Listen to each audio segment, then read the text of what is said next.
अभी अभी recently CDS का एग्जाम क्रैक किया है। उनकी ज़ुबानी सुनते हैं कि उन्होंने डिफरेंट ऑड्स सिचुएशंस के अंदर किस तरह से इस एग्जाम को क्वालिफाई किया है। Let's start the journey. आपकी स्कूलिंग कहाँ से हुई है? मेरी जो स्कूलिंग है वो गवर्नमेंट इंस्टीट्यूशन से हुई है। अगर मैं शुरू से बात करूँ तो 8th तक मैंने गवर्नमेंट मिडिल स्कूल में पढ़ाई की। उसके बाद 10th मैंने गवर्नमेंट हाई स्कूल जलास से किया है और उसके बाद 12th Sheesh Mahal higher secondary school Poonch से, और ग्रेजुएशन जो मेरी है वो जीडीसी पुंछ से हुई है। उसके बाद मैंने पीजी भी किया तो जम्मू यूनिवर्सिटी से। आप पोस्ट ग्रेजुएशन में आपका क्या सब्जेक्ट थे? पोस्ट ग्रेजुएशन मैंने बॉटनी में की है। आपने पोस्ट ग्रेजुएशन करने के बाद ये सीडीएस के लिए तैयारी पोस्ट ग्रेजुएशन करने के बाद शुरू की या पहले से शुरू की हुई? नहीं, एक्चुअली सीडीएस की तैयारी, इसकी प्रिपरेशन मैंने ग्रेजुएशन से स्टार्ट कर दी थी। ग्रेजुएशन के लास्ट ईयर से मैंने एग्ज़ाम देना स्टार्ट किया था।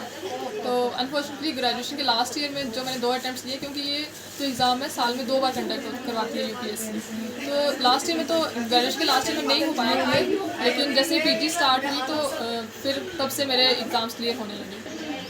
आपको डिफेंस में जाने के लिए किसने मोटिवेट किया? देखिए, डिफेंस में जाने के लिए मुझे शुरू बचपन से ही आ सकती हूँ, मुझे थोड़ा झुकाव साइड था। और जैसे कि मैं गवर्नमेंट स्कूल से यहाँ से पढ़ी हूँ, तो ये जो एरिया है जलास, ये आर्मी, यहाँ आर्मी एरिया है पूरा। तो वो ऑफिसर से इंटरेक्शन, कितने सद्भावना के टूर्स जैसे हम देखते थे या वो एक्टिविटीज़ कंडक्ट करवाते थे, तो काफ़ी सारे लेडी ऑफिसर्स मैंने देखी, तो उनको देख के मुझे इंस्पिरेशन मिली बहुत। तो मैंने ये डिसाइड किया कि मुझे भी यही ऑर्गेनाइजेशन ज्वाइन करनी है। इसके लिए आपको कितने एफर्ट्स करने पड़े? एफर्ट्स, हर को जो भी आप एंट्रेंस दोगे उसके लिए हार्ड वर्क तो ज़रूरी होता ही है। अब जैसे देखो कि ये गांव गांव का एरिया, तो यहाँ पे इतना इंफ्रास्ट्रक्चर डेवलप नहीं हुआ है, इतनी फैसिलिटीज़ हमें प्रोवाइड नहीं हो पाती हैं, जिसकी वजह से हमें थोड़ा एक्स्ट्रा एफर्ट लगाना पड़ता है। तो जैसे मैंने स्टार्ट किया, मेरे फर्स्ट 2 बार मैंने अपीयर हुई मैं, तो मेरा नहीं क्लियर हो पाया। लेकिन उसके बाद जैसे इंटरनेट में यूटिलाइज़ करने लगी, तो आस्ते आस्ते फिर मेरा एग्ज़ाम क्लियर होने लगा। तो मैंने ऑनलाइन रिसोर्सेज को बड़ा यूटिलाइज़ किया, जिसकी वजह से मुझे थोड़ा एज मिला। सीडीएस को क्वालिफाई करने के लिए आपका स्ट्रीम था बॉटनी, हाँ जी। मतलब आपका जो सब्जेक्ट था वो बॉटनी था, और आपको यहाँ किन सब्जेक्ट के साथ डील करना पड़ा और उसको क्लियर करने के लिए मेरे ख्याल से इंग्लिश और जनरल स्टडीज़ के लिए शायद काम करना पड़ा होगा आपको? जी, सीडीएस देखो, सीडीएस जो एग्ज़ाम है वो आप ग्रेजुएशन के बाद दे सकते हो। ग्रेजुएशन आपकी किसी भी फील्ड में हुई हो तो आप सीडीएस के लिए अपीयर कर सकते हो।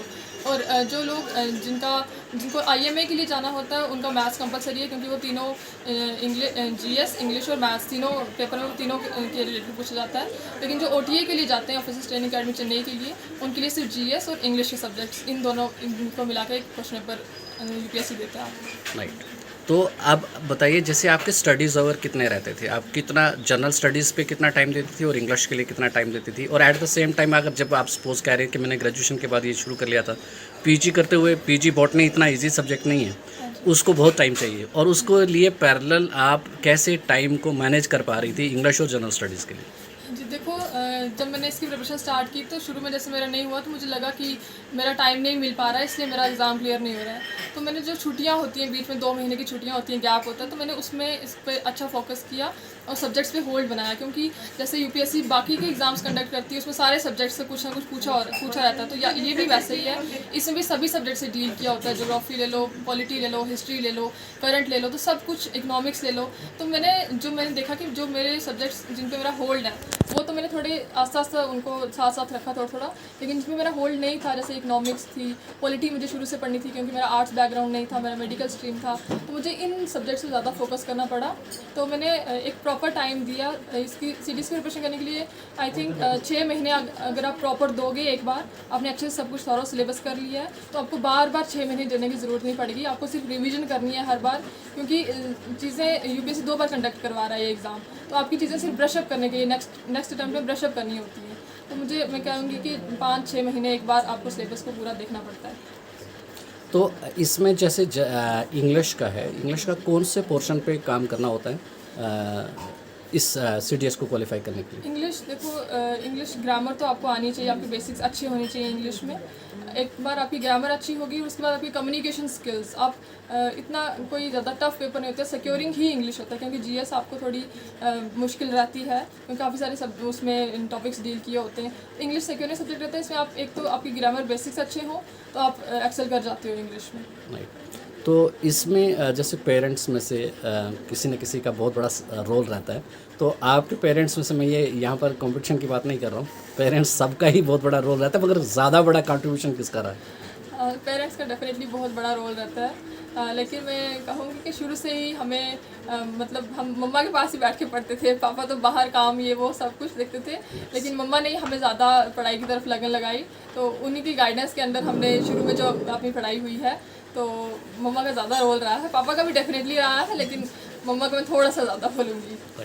तो अब ये आखिरी क्वेश्चन आपसे कि क्या आपको लगता है कि हमारा ये रिमोट एरिया जो जैसे जुलास, मैं इवन जुलास नहीं पूरे डिस्ट्रिक्ट पुंछ की बात करूँगा, क्या और भी बच्चियाँ जैसे आपने किया वैसे कर सकती हैं या नहीं? हाँ जी, बिल्कुल कर सकती है। मैं इसमें कहना चाहूँगी कि ऐसा कोई गोल नहीं है जो आप नहीं प्राप्त कर सके, या ये कहो कि हम थोड़े फार फ्लंग एरिया से बिलोंग करते हैं तो ये गोल हमारे लिए बहुत बड़ा है, हम नहीं अचीव कर पाएंगे, ऐसा कुछ नहीं होता। आपको सिर्फ थोड़ी मेहनत करनी होती है और कंसिस्टेंट रहना पड़ता है। परसिवरेंस बहुत बड़ी चीज़ है। जब आपके अंदर ये चीज़ें आ जाएंगी और आप अपने गोल के रिलेटेड पूरे डेडिकेटेड रहोगे तो डेफिनेटली आप गोल पा जाओगे एक दिन। कहते थे लोग जो काबिल नहीं है तू, देंगे वही सलामियाँ, दिल थाम के जहाँ देखेगा एक दिन तेरी भी कामयाबियाँ,